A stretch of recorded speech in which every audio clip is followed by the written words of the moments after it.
Hello, kidney warriors. James here from Dadvice TV, your online kidney health coach. And this is Dadvice TV Live for May 2025. Now, this is the first Tuesday of the month. And you know what that means? We have an amazing renal dietitian here to answer your questions. We're doing an Ask Me Anything with a renal dietitian. And for those of you that are new to the Dadvice TV channel, of course, I'd like for you to subscribe, but I was diagnosed almost 7 years ago with kidney disease. And the number one thing that helped me the most, and especially took all the fear off of my shoulders and made me not afraid to eat, was working with a renal dietitian. They give you the skills to help plan your meals based on your labs because there's no one perfect diet for everyone.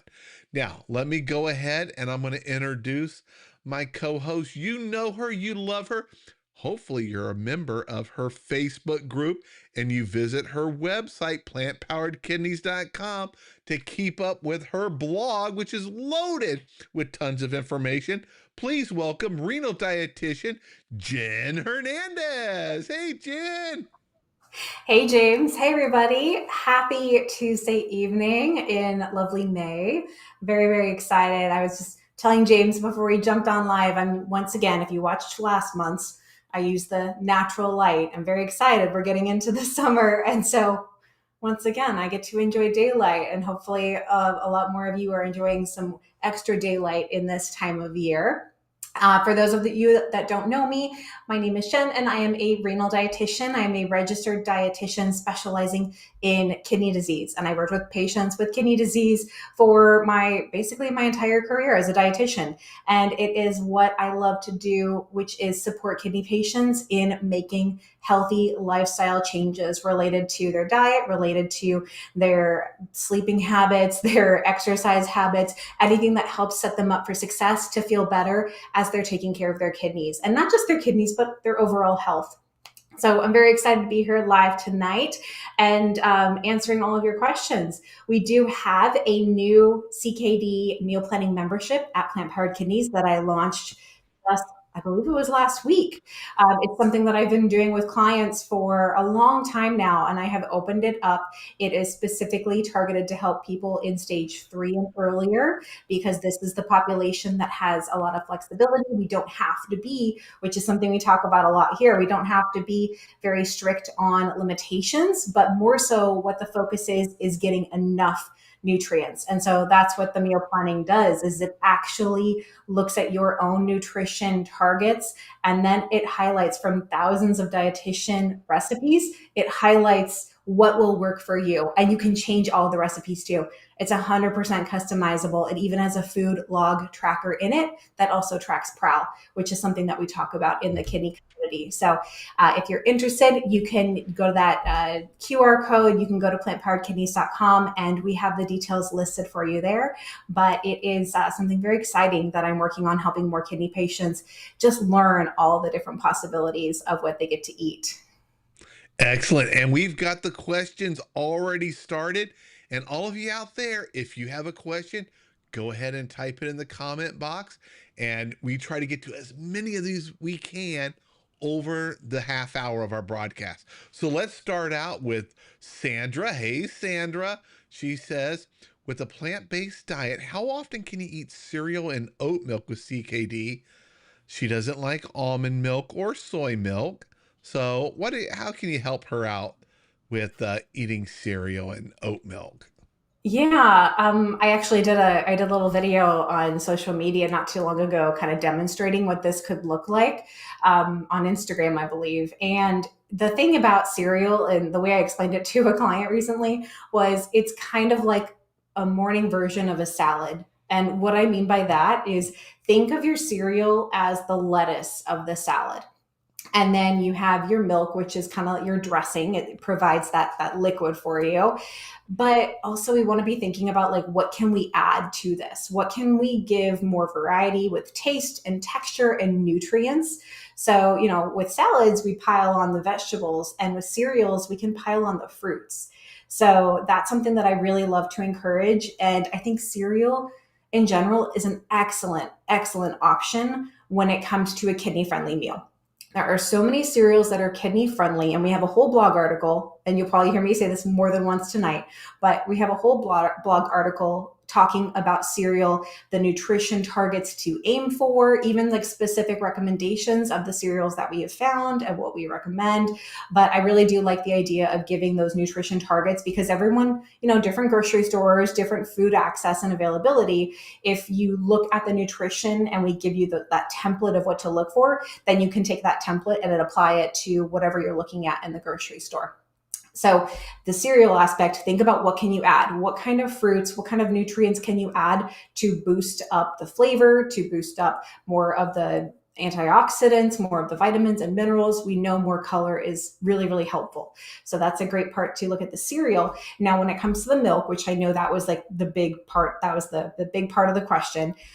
Oat milk is something that can be kidney friendly. I know recently there's been hate for oat milk. There's different types of foods always go under scrutiny at some point online. That's the way the world works. So if it hasn't been in trouble yet, it's whatever it is, it's going to be in trouble in the future at some point.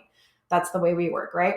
But oat milk in general is going to be totally kidney friendly, except I would just say is there are oat milks that tend to have the added phosphates. And the way you can find phosphates is by looking at the ingredient list, not the nutrition label, but literally the list of the ingredients in there. And the phosphates are any of the ingredients that have PHOS.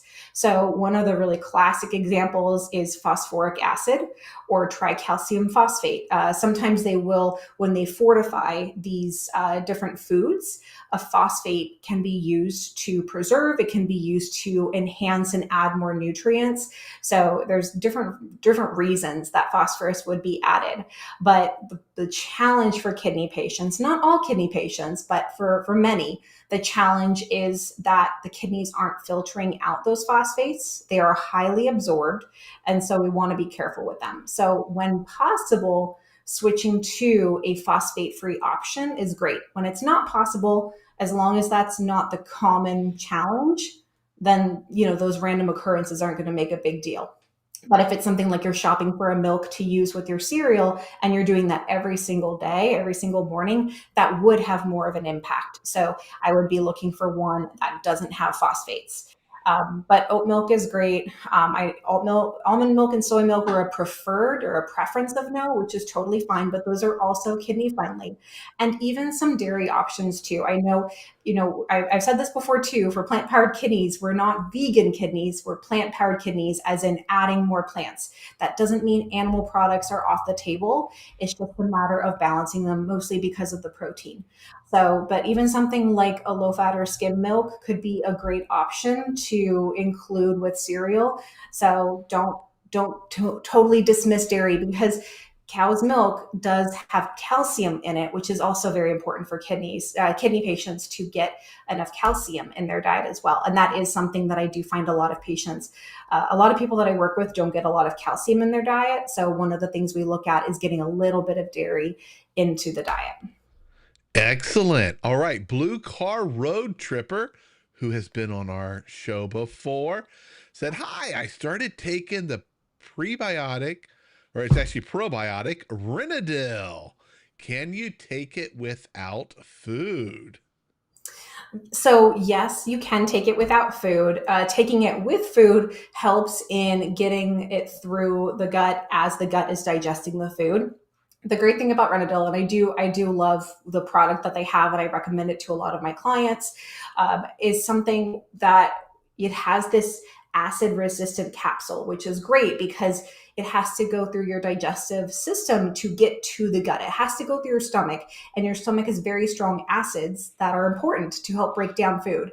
But that acid resistant capsule helps protect those probiotics to get to where they need to go, which is in your gut. So ideally, taking it with food is great, but the more important thing is the consistency of taking it. That's what's really important. And so taking it consistently, if it means without food, but like, hey, I'm just working on making sure that I get it in consistently. It could be something like taking it with your morning coffee. And that was one of the recent tips I had recommended for people, that when they're doing something like Renadyl, is putting it literally in front of your coffee creamer, so that when you open the fridge, it's like right there. And you would literally have to move it out of the way to get your creamer that you're originally going for. So consistency is truly key. Taking it with food is great, but not required. Fantastic. Now, here's a wonderful, I love seeing questions like this. Christine says, I would love to connect to one of your renal dietitians registered in Ohio. How's she do that? That's a great question. And I don't know. So, all of our dietitians, we are licensed in different states. And I do know that Ohio does require a dietitian to be licensed. So, what I would recommend is going to plantpoweredkidneys.com, and then under our about information, you can go to meet the team. And then you can see the different dietitians for Plant Powered Kidneys, myself included, to see who is licensed and able to work with you in Ohio. Because I don't know off the top of my head. And sometimes the dietitians, they'll change. One of the really cool things, you guys, that this is kind of an aside, but as a dietitian, I'm very, very excited for this. There is what's called a licensure compact that the Academy of Nutrition and Dietetics is working on, so that it's basically this agreement between multiple states. When a dietitian is licensed in their home state, if their home state is part of this compact, then they can officially work with patients in other states in this compact. And I think the last time I think Ohio was in the process of being a part of this, which means if, I'm in Florida. Florida's not part of the compact, but I don't remember other ones. I think Kentucky and Tennessee might be. Anyway, it opens up the doors for dietitians to connect with more patients, for patients to connect with more dietitians. It's very, very exciting. And so it is still something that's being worked on. I think there's like 7 states in it right now, but Ohio is either part of it or becoming part of it, which again opens up more opportunities in the event you can't find one of us that can work with you. But there's 4 of us right now total. And so maybe Candace or Amanda might. I'm not quite sure. That was a really long explanation, but it's something I'm very excited about from a dietitian perspective. And I am so happy to see someone saying, hey, I want to work with a dietitian. Yeah, Yes, yes, Christine, you're going to love it. yes. I totally agree. It really takes everything to a new level, and it gives you a person to like filter all of the noise, all of the stuff online, all the stuff that you hear. You have a dietitian who can look at your labs, who can look at all your stuff and be like, this is what you need to focus on. Like, let's not worry about all of this. This doesn't matter. This doesn't matter. This is what matters. This is what's going to move the needle. This is what's going to really help you feel better, or they support you in your goals. I mean, there's so many things that we can do as dietitians that really, really help. It's exciting. Yep. And speaking of working through all the confusion and noise out there, Kathy has a great question. She is stage 2, GFR 79. So that's really good kidney function, Kathy. Protein, potassium is confusing. I know what you mean. When I was first diagnosed, I was completely confused because the internet is full of all sorts of rules, and they don't tell you who those rules apply to. Can you help her out? She's worried about these things. She also mentioned about oxalates. Yeah. So, I mean, it is definitely a silver lining. I mean, anytime there is a CKD diagnosis, it is terrifying, and it's not a joyous thing whatsoever. However, like James mentioned, at stage 2, that is the silver lining, that it's kind of like this early intervention of like, hey, your kidneys have a little bit of damage to them, but there's a lot of area for opportunity here, a lot of things that can be done to slow and even prevent progression into end stage kidney disease. And a lot of people that I've worked with, either in dialysis or coming to me at like stage 5, they would say, if only I knew earlier. And even in our Facebook group, somebody comments like, oh, I'm stage 3 or I'm stage 2. And you get a lot of comments in the Facebook group that says, I wish I was there. Like, you're lucky to know. So I want to emphasize the silver lining, Kathy, that you are being really proactive just in being here and asking questions. Like it shows that you're really engaged and you want to make changes, which is great. Not everybody does that. And so you're doing a really good job. But I will say, I also understand that I sympathize with the information overload. Is It's something that is very easy, especially with all the information and everything online, and not only online with like articles, but then when even in the Facebook group, and everybody chimes in with their opinions and everything, and it's a lot. So hopefully I'll be able to help you ease a little bit of worry, especially when it comes to both protein and potassium. Protein, for one, in earlier stages, we're not looking at a big reduction in protein. Now, maybe in a subjective sense, depending on how much protein you eat, and the American diet is typically very high. We don't have protein deficiencies out here. People are getting way plenty of protein, more than they need. And so when we talk about like kind of going back to like the normal proteins of about 0.8 grams per kilogram, that's a standard protein guide, then it may feel like a protein restriction if you're used to eating a lot of protein, if you're focusing on more protein. But going back to just like a normal protein intake can be really helpful with early CKD.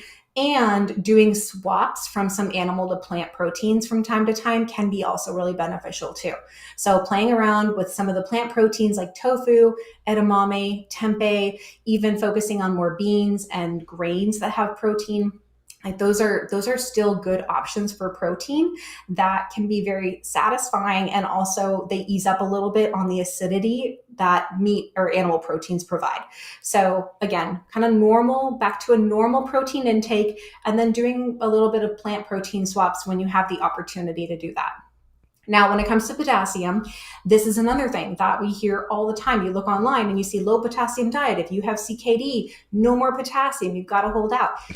No, that's not the case. The guidelines now say it is based on the individual. And there is, in the later, like stage 4, stage 5, there is a possibility, a higher possibility of being on a low potassium diet, but it's not as high as we think. It's like 20% of people in the late stages. And I think that's even a high number. The exception is people with diabetes and kidney disease, late kidney disease. They have a higher chance of high potassium because that's more so related to the blood sugars. That's a whole other thing. But if we're looking just at like stages, those late stages have a moderate to low chance.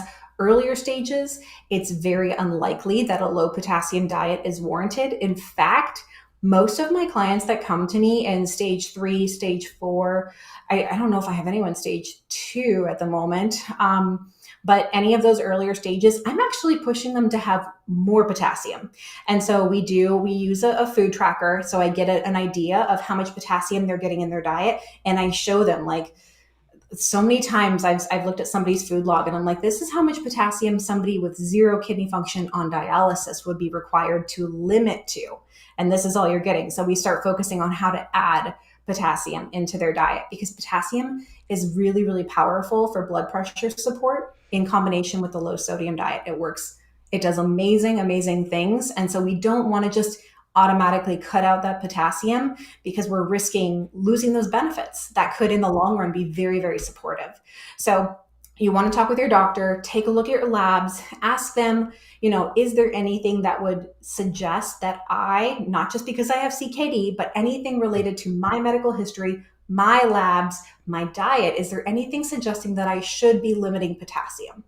And maybe your doctor can say, well, you're on this medication, it holds some potassium, but your potassium is fine, so we'll keep an eye. Like, there's a lot of ways that conversation can go, but it's important to have that conversation. It's important to open it up and ask your doctor. And if they do start talking to you about cutting back potassium, following a low potassium diet, that's your key to ask for a renal dietitian. The doctor will not have the time, will not have the knowledge. I mean, they're really smart. It's just nutrition isn't their jam. It's mine. It's ours. It's renal dietitian. So you can ask, if your doctor says you need to be on a low potassium diet, that is your way to get in and say, then I should be seeing a renal dietitian, and get that referral, and stand strong in that affirmation, because if they are talking with you about any kind of diet changes, they're the ones who open that door to say, yeah, diet is important. If they're telling you to be careful and watch salt and do all those things, a dietitian can also kind of help clear things up. And I have had to correct some doctor guidelines that my patients have said, oh, well, my doctor said this. And I have to say, no, this is not your doctor's expertise. And that's okay, but that's what I'm here to do. So hopefully that gives you a little bit of peace of mind to know that the limitations truly aren't there at stage 2, but it is a really great opportunity to be talking more with your provider about it and kind of looking more into that. Yeah, and I'd like to emphasize to everyone out there, any restrictions in your diet will come from your healthcare team, not from the internet, because it Mhm. is full of all sorts of rules. Don't eat this, don't eat that, only eat this much of this. Talk to your healthcare team. We're all different, and we need our diet to be individualized for us. And that's where a dietitian is extremely helpful.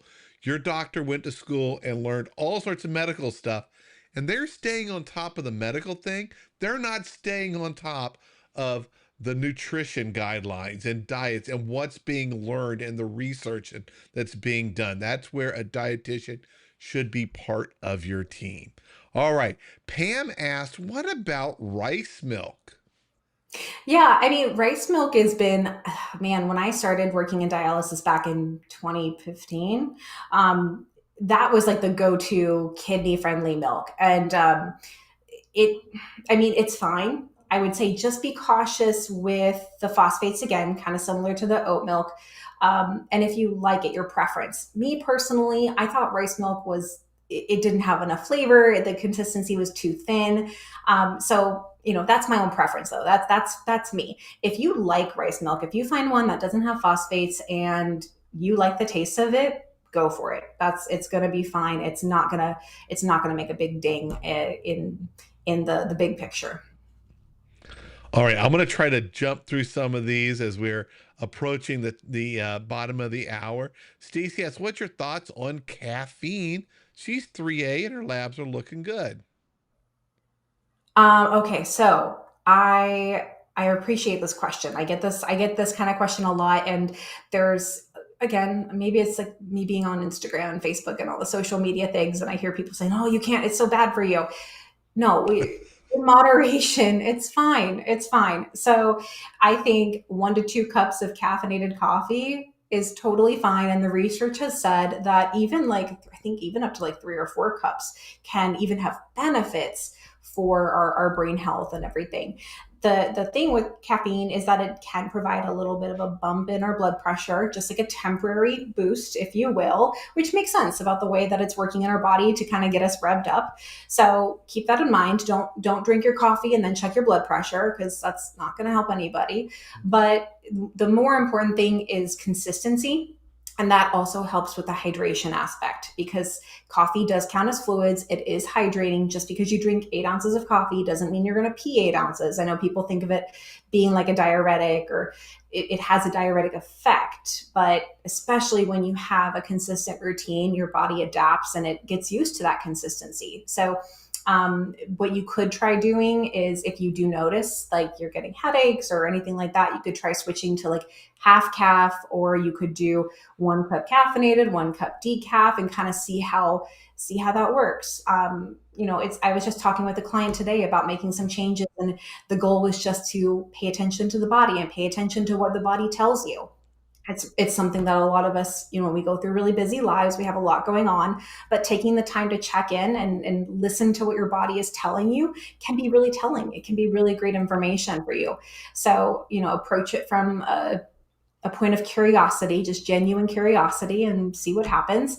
But if you want to have a few cups of caffeinated coffee, or a nice latte, then enjoy it and know that it's going to be totally okay, acceptable within a few cups. And I do have an article about coffee, and I talk about caffeine in that article too. So if you want to read more about that, look at some of the research that I bring up, go to our blog at plantpoweredkidneys.com, and you can find more information there. I've learned to enjoy coffee with very little sweetener in it. That was My weakness. I loved coffee, but it was a caramel macchiato, extra, extra caramel. So really, there wasn't much coffee in it. It was pretty much just sugar. Can you talk about how we know how much water we should be drinking to help stay hydrated? Yeah. So this in general is what I would like to think about, the 8 ounces or eight glasses a day. I think like that's pretty, for one, it's a bit outdated. Two, it's really, really general. And when we think about hydration, we need to think about our whole body. I mean, we have our blood volume, which is related to our body size. So someone really, really petite, I'm about 6 foot tall. So someone really petite is probably not going to have the same water needs that I do for my body size. So, what I recommend is taking half of your weight. So, from pounds, take half of your weight, and I'll do simple math. We'll say 200-pound person, half is 100, and that in ounces. So, 100 ounces per day.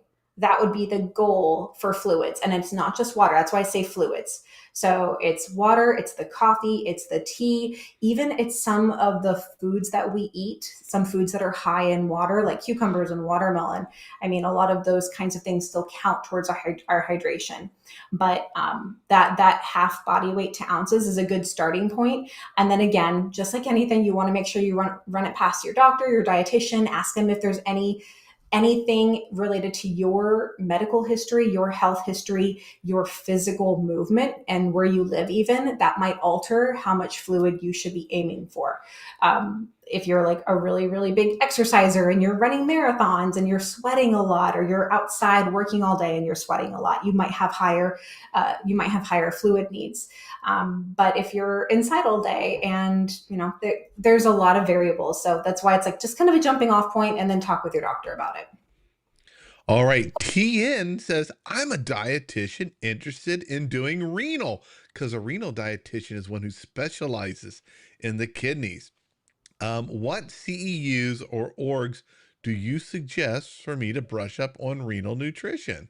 Let's help make another renal dietitian out there, Jen. Drink the Kool-Aid. I like it. Okay, well, let me tell you this little thing. So I am one of my volunteering things that I do for the dietetic space is I am the professional education chair for the renal dietitian group of the Academy of Nutrition and Dietetics. So I help I help renal dietitians learn more about helping kidney patients. That's my thing. That's what I do. And so I would highly, highly recommend that you join the Renal Dietetic Practice Group, or we say RPG for short, which means a membership through the Academy. And then you add on the RPG, you add on our little personal or our professional DPG. And I work to have us host quarterly webinars, CE webinars. And then we have other ones too that we promote through our group. And that's just like, I work hard at it. So I do like to toot my own horn in that sense of trying to get other dietitians to be a part of it, because I'm finding these kinds of webinars for dietitians to be a part of. Other ones that I've used, there are some different companies, some different food companies. I do usually work through the different dietetic practice groups to kind of be in the know about what CEUs are out there. But then we also have the annual, this is the National Kidney Foundation Spring Clinical. This is a annual kidney conference, and it is multidisciplinary. So it includes nephrologists, it includes dietitians, social workers, everybody who's in the kidney community helping kidney patients. And that one is, I can't remember how many CEUs you get, but it is an incredible conference to go to. I go to it every year. I've spoken at it. I'm working with them on getting some more things out for dietitians, including a CSR exam. The CSR is the board certified renal dietitian, like that part that I talk about. It's an exam that dietitians have to take. So I'm working on something there. I could talk with you. Just send me a message, send me an email, and I can show you more, because I know the majority here joining live tonight are kidney patients. But I do love supporting dietitians as well to help them feel more empowered to help more kidney patients. Awesome. Now, for our very last question, I definitely wanted to get to this one because I also have an opinion on it. Stacy's lucky. Stacy, you get the last question. She said she's read online, I'm sure tons of people are doing this, they're putting their labs in the ChatGPT and asking it what they should eat or not eat. What are your thoughts, Jen? Then I will share my thoughts. And where I work, I am the guy that works on all the AI stuff and the things that we're developing using large language models. So I can really nerd out on that. Yeah, it's a great question. It's very timely for everything that's coming out now with ChatGPT. It's not there yet. And the reason I say that is because of, as I mentioned earlier, all the information online is so confusing and conflicting. And that's what ChatGPT is using. They're pulling all of that information. And I say it's trying to figure out what of this is correct. Just like you guys say when you look online and you're like, oh, I saw this handout, or I saw this article that says you can eat avocados. And then I saw this other website and it said you can't eat avocados. Like that's what ChatGPT is trying to like pull from. And so, and the thing, I think it's great. I use it like on the business back end to like help me with getting things written and stuff, but I don't use it for clients. I don't use it for that because I know even when I say like don't lie to me, like don't make stuff up, don't, and it'll make stuff up and I test it and I see and it lies. And I'm fortunate in that as a renal dietitian, I can call it out and be like, hey, that's not true. But I know not everybody has that knowledge and that background. And so they're going to see that and they're going to see what ChatGPT tells them. And it's, sorry guys, eventually I think it could be a really great supporting tool. It is not there yet. That is a perfect answer.